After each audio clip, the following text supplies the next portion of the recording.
Welcome to Two Dudes, One Movie Podcast, the podcast where two dudes dive into cinematic masterpieces from a different decade each week.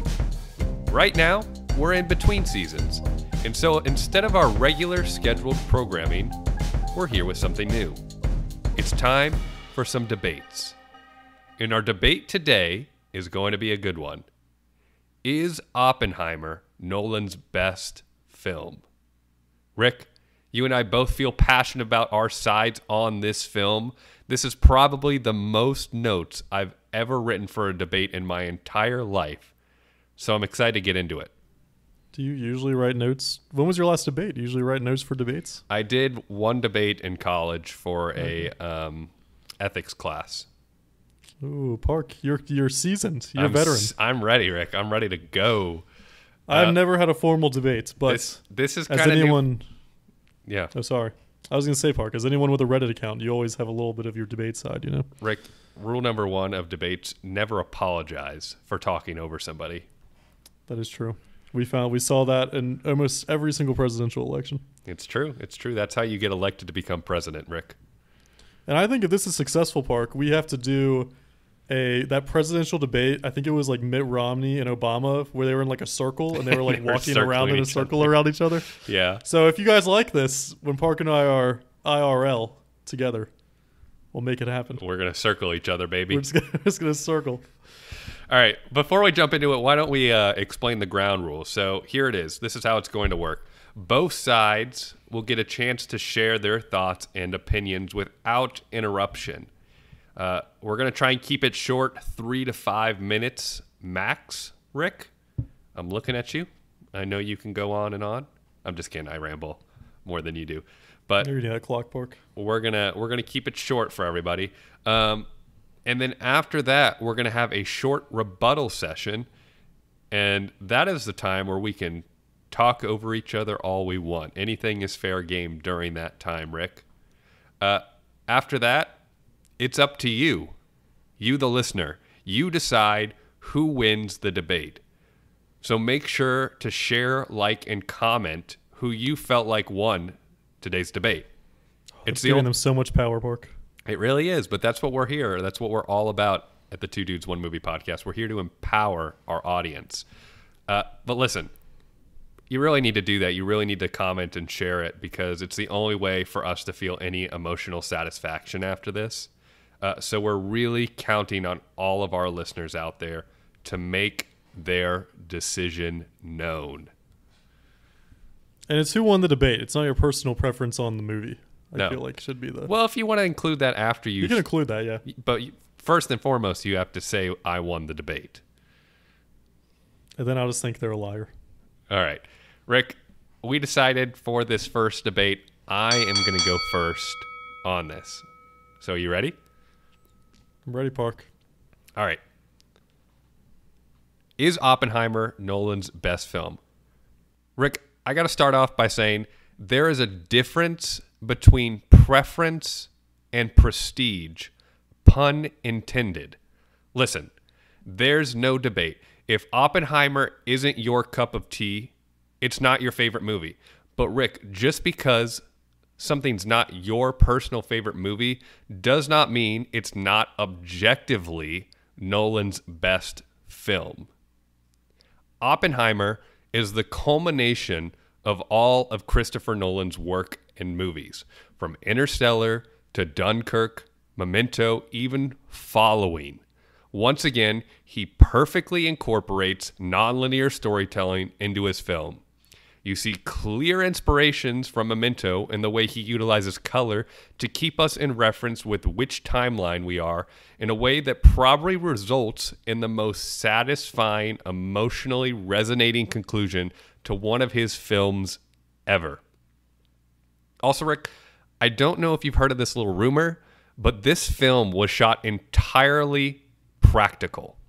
All the visual effects shots are actually special effects shots with use and incorporation of miniatures. This was something he utilized a lot in Interstellar, and again, I think he elevates it to another level when we get to the Trinity test. Also, the way that these shots are intercut at times in scenes really creates an emotional response. It's what cinema is meant to be at its purest form. Images on a screen with a combination of audio elements to create something magical. Rick, this movie does something in contrast to what a lot of Nolan films do, and I think it's what it does absolutely distinguishes it and elevates it over his other work. And that's the fact that this is a character piece. We haven't gotten a deep dive into a character like this in a Nolan film since the Dark Knight trilogy. Usually, Nolan is so fixated on plot and story structure that becomes the focus of his films. Just look at Tenet. But this film is deeply rooted in character, and I say this all the time on the podcast. A great movie is won and lost by its characters, not its plot. And because of that, Rick, and because of that with this film, it creates a level of nuance that can't be matched in any other Nolan film. Maybe The Dark Knight, but that would be it. Nolan wrote this film in the first person, and because of that dedication to the character, we feel what Oppenheimer feels. We sense what Oppenheimer senses. We understand the gravity and the situation and the complete dismal loss he succumbs to over the choices that he's made over the course of this film and his life. Also, Rick, this is Nolan's most daring film and potentially most abstract. The fact that there are sequences on the screen that are purely designed to evoke emotion from the audience and get into the headspace of a character is unequivocally unique to Nolan and a welcome addition to his repertoire. I think back to the first half of the film in the interrogation scene where Kitty is imagining Jean with her husband.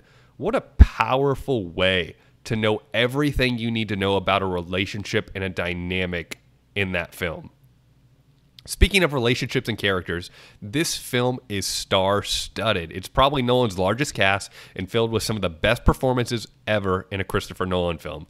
Cillian Murphy will be the next actor in a Nolan film to receive an Oscar since Heath Ledger. Mark my words on that, Rick. And you could even argue that Robert Downey Jr. could be in that position as well. And besides those two, how about Emily Blunt in this film? Even the side characters, even the smaller roles of the film feel so fully realized, which is such an incredible feat to do. It's so difficult to make all of your characters feel so three-dimensional. Nolan does it at an exceptional level in this film. Also, this cannot go understated, Rick. The complexity of this film is uncomparable. The way the story elements and beats are interwoven into each other so seamlessly is such an incredible sense of artistry. You know, I got a few more things I want to talk about, but I got to start wrapping it up. I got to say, though, the score of this film is probably one of the best scores from a Nolan film with some of the most memorable pieces of music. Just go and listen to the song, Can You Hear the Music? Incredible. Finally, I got to talk about the pacing and editing of this film. It's like no other of his films. At 3 hours long, a lot of time, this movie is people talking in rooms at each other. And because of that, this film should be a slog to get through, but it moves so quickly and so efficiently. There are so many character dynamics and layers in the writing and performances that it keeps you fully invested past the Trinity test, all the way to the ending, which I again believe to be one of the best and arguably most important endings to a film in the 21st century. Rick, this is not a debate of preference. This is a debate of objective technicality. And because of that, I believe it's Nolan's best film. Park, that's awful. First of all, I was going to start this differently. I'm going to start this now. It is absolutely wild to me, even if you think this film is the best of all of his work, that you're saying that's the best score. I think that's absolutely insane.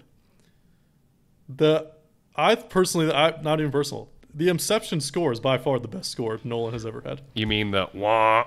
Oh, sorry, I'm not supposed to talk during this. Yeah, Park, let's calm down real quick. I could have chimed in a lot of times. Park, this movie is best characterized by a quote that I saw. It feels like a marathon while holding in explosive diarrhea. The movie can't wait to see the finish line. Now, I want to go to the previews of the movie. Like, what was drawing people into the movie was the explosion, it was the practical effects. Then you go into the movie, and you're like, Nolan, I feel like, is in between. He's in between a character piece and like a character piece kind of movie and a BBC documentary. He doesn't really know what he wants to do. So before I dive in, here's where I kind of rank it. I definitely do not think it's a bad movie. So whatever I say, it's not bad. This is objectively mid, I would say. I think Dunkirk. So Dunkirk to me is one that's not personal preference, but I think is objectively a great movie. I will say that I can't throw Dunkirk anything, even though it's not my cup of tea.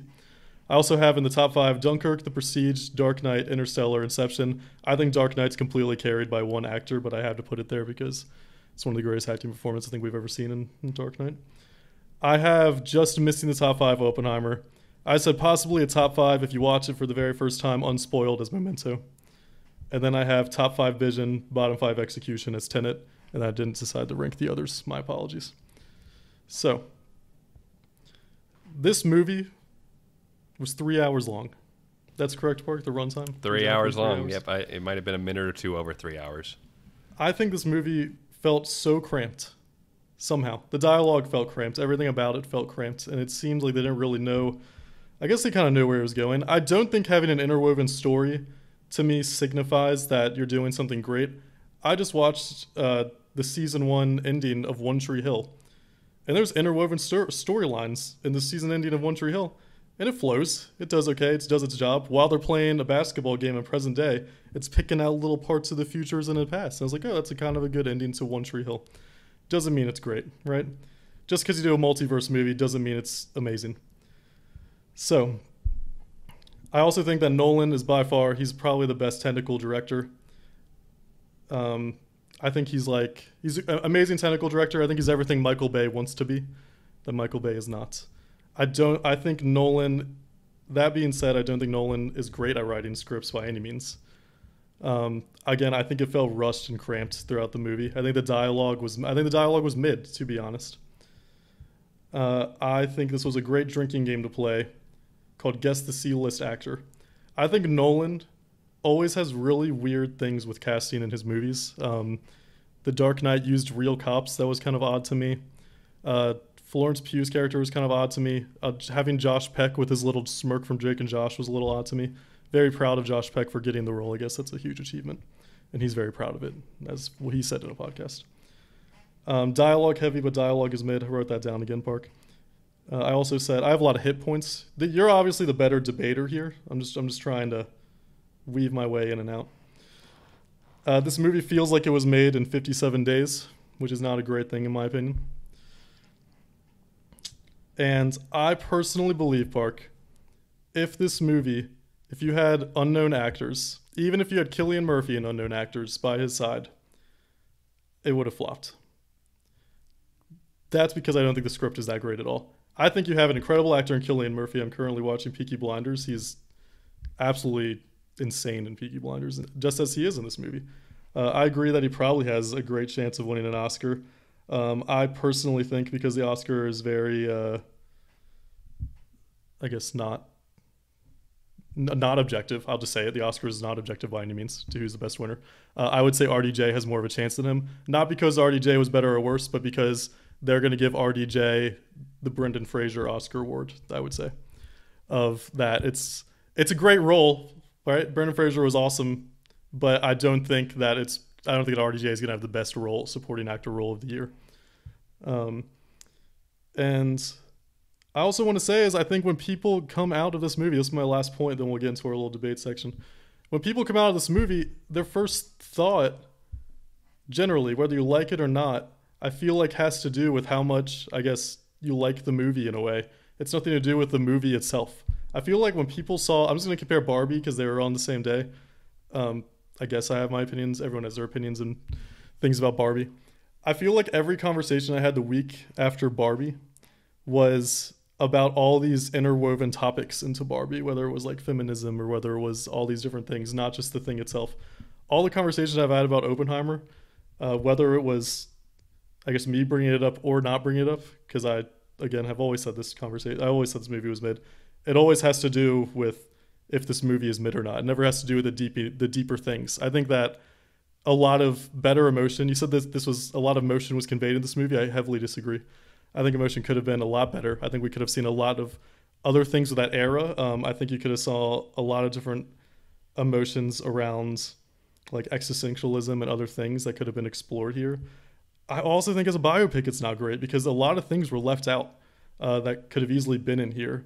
I mean, if you're doing a biopic, might as well do it more than just this little segment of his life. I know that his daughter killed herself, which is a big, very big thing. There is a fatal radiation incident in Los Alamos that was a little chimed to because he had this little vision and someone was vomiting in his vision when he was accepting this, having some speech. So I guess they nodded to that, but they didn't want to give any other thing. Also, there was like a famous temper tantrum that Oppenheimer in real life had of that he didn't think that they should have tested the bomb. They should have just tested it on a real subject, not in the middle of the desert. So I feel like if it was an actual biopic, there's other important things that could have been in there rather than just Cillian Murphy staring at me from a giant IMAX screen. Also, like, why is this an IMAX movie for just a few awesome shots? It's really odd to me. But really, what is an IMAX movie? That's not my cup of tea. So I guess those are my closing points. I don't think it's perfect objectively. Honestly, I think objectively it's not perfect. I know I mentioned the score. I think the score is better there. I think Nolan isn't great at character pieces. I think he's great, and the genius of Nolan is Dunkirk, right? I think the genius of Nolan is The Prestige, which to me has a way better plot and like execution of plot than this movie. Dark Knight. Interstellar has some weak moments. Inception is my subjective favorite movie. Inception to me is not his best movie. I would say Dunkirk is his objectively best movie, I guess would be my final sentence. Rick, it's interesting. You talk about how this biopic left out a lot of things, but at the start of your debate, the start of your stance, you were comparing it to a BBC documentary, and that being a negative. And let me just remind you that a biopic is not meant to be a documentary. And there are certain things that are relevant to the actual story being told. And the story that was being told was the Strauss incident in Oppenheimer's life post World War II and the leading up to the Trinity test. And while there are other interesting things that happen in Oppenheimer's life, if they're not relevant to the overarching story and the things that are being focused on. So communism is relevant to the overarching story? Yes, because communism is part of the central drama of whether Oppenheimer can be trusted in leading the Manhattan Project, on whether he can bring certain scientists together. It's relevant to the whole other aspect of the film post World War II, where Russia has leaked the information and is testing their own nuclear bombs, and now there's the push to create the hydrogen bomb. And so I see that's where I think they're in between it. I think they're in between the BBC documentary and the biopic. Because there's things that I feel like were left out that you would still want in the biopic. Like if you're really trying to explore all the emotions and nuances of Oppenheimer in Los Alamos, there's other things that he did in Los Alamos that like were in that exact same period. Yeah, but it's not just all about Los Alamos. If it was all about Los Alamos, the film would have ended when they dropped the bomb. It would have been a lot better. I don't know about that, Rick. But there's more to this story by incorporating the Strauss story elements and the story beats there. I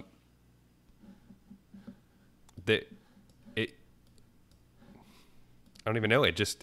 There's more to it. And so the bomb dropping happens, but you've got that whole last hour of the film that is detailing Oppenheimer's emotional guilt for what he has created and built and what he feels like he has to go through for what he has done.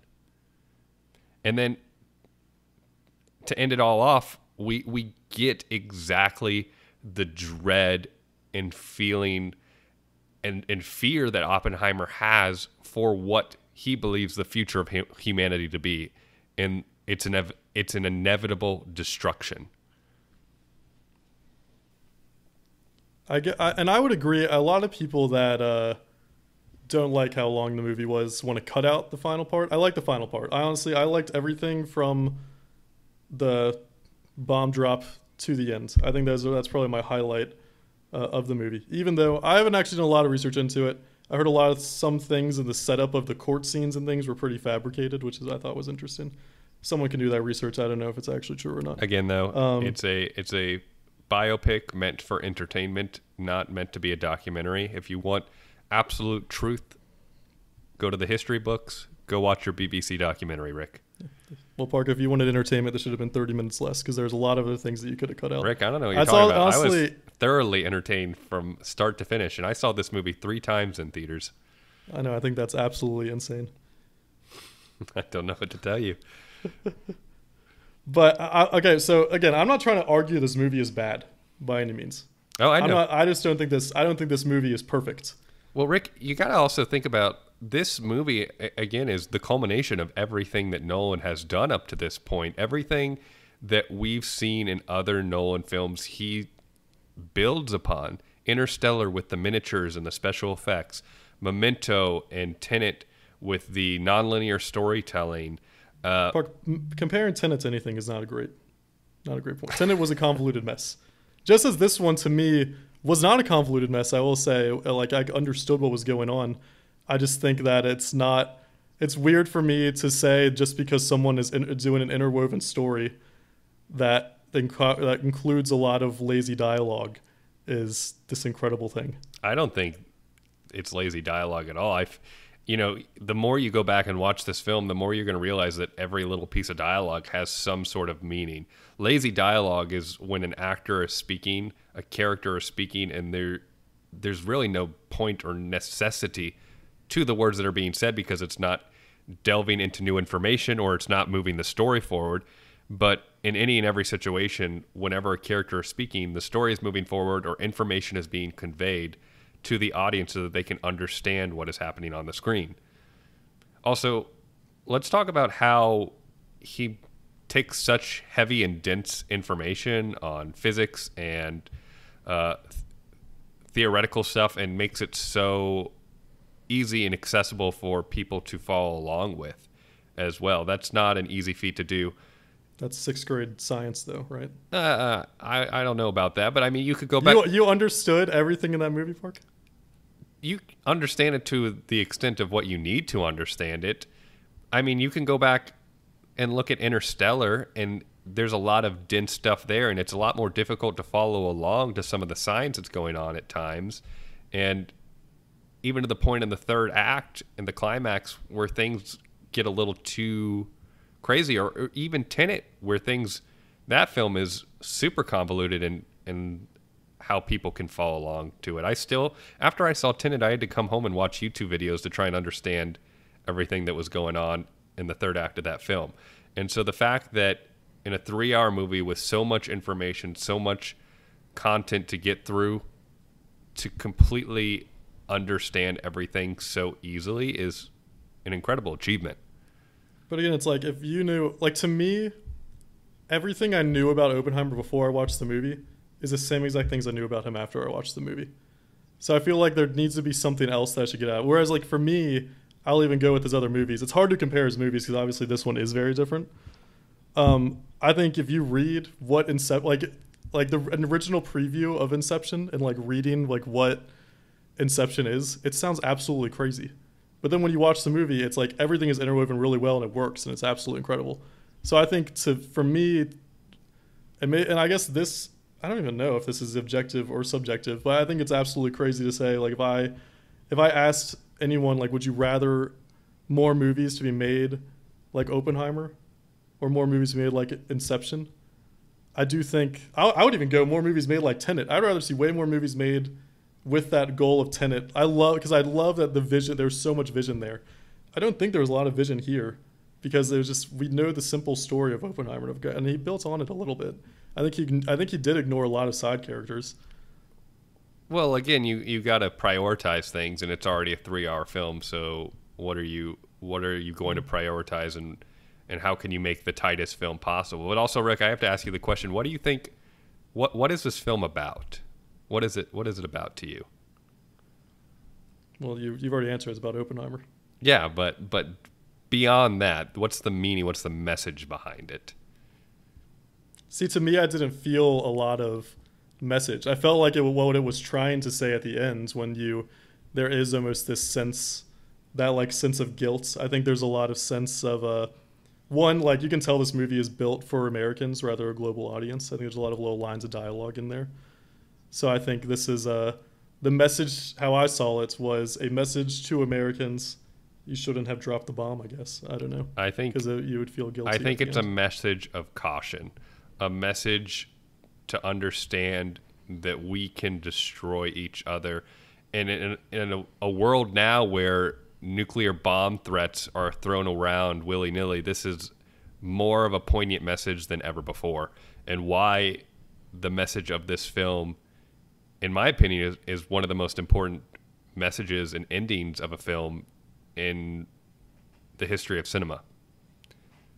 And that's just another reason to put it above everything else. You can, sure, a bunch of other Nolan films are entertaining, and for a lot of people they're more entertaining than this film, but nothing is more important than what is being conveyed in this film. Nothing is one of the greatest endings in the history of cinema. One of them, I believe that. That's crazy. We've seen endings like that, not to the degree of nuclear weapons. We've seen endings like that in countless war movies. That is a very similar thing of just tearing each other apart. Like, these are not new ideas. Rick, they're not new ideas, but they illuminate the really harsh realities in a very emotionally compelling way and in a very efficient way as well. I again don't think it's an efficient way. I think an efficient way is making a more entertaining movie. Well, I think we're going to have to start wrapping this one up, Rick. So I have one closing comment. All right, give me your closing comment, Rick. The very first thing I heard you say about this movie, that it's not for everyone, which is the least compelling case ever to be Nolan's #1 movie. Again, it's not a debate on preference. It's a debate on technical achievement, in my opinion, and that's how you have to rate films by best to worst. Because but you gave a lot of you said a lot of feelings in this movie. You said like what you feel the message is, what you felt the score was. So like all these are subjective things to get to your objective point. Yes, but at the same time, that's just the language that I'm using. But the message is the message, however you want to say it. It's a very specific thing. The score and the technicality of the score, Can You Hear the Music, is almost considered to be an impossible song to play. It's that technically constructed. So it's all about the technicalities of the film that elevated above everything else, in my opinion. And that's where I'm going to end my argument. I still feel like we had an argument over subjectivity and objectivity, which I guess is well, Rick, to be fair, I wrote objectively as the first note I wrote about you. Yeah, well, I didn't even. Rick, and that's how you have to approach it, is because subjectively this film could be anyone's best or worst, but you have to look at it from more of a technical standpoint. It's true, but I don't think either of us made any points for anything of objectivity here. Objectivity, the greatest explosion in cinema, I'll give you that. Well, Rick, we're just going to have to leave it to the hands of the audience. So what did you guys think? Who won this debate? The only way we're going to have a definitive answer on that is if you comment below. Like, comment, share, let us know who won this debate, and we look forward to the next debate.